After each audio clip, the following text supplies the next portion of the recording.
20 জন শ্রমিক কোনো কাজ 12 দিনে সম্পন্ন করতে পারে। কাজ শুরু করার 8 দিন পর 10 জন শ্রমিক চলে গেলে বাকি শ্রমিক কত দিনে কাজটি শেষ করতে পারবে?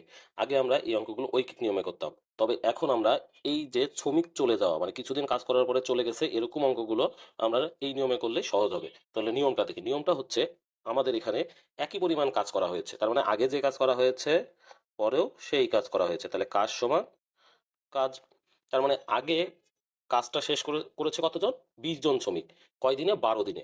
তার মানে কাজ শেষ করা নির্ভর করে কতজন কাজ করেছে, কতদিন কাজ করেছে তার উপরে। তাহলে আগে 20 জন শ্রমিক, তাহলে 12 দিনে কাজ করেছে কত, সেটাই সম্পূর্ণ কাজ। তাহলে আমরা লিখলাম 20 গুণ 12। এরপরে ডান পাশে লিখবো কি, কাজ শুরু করার 8 দিন পরে।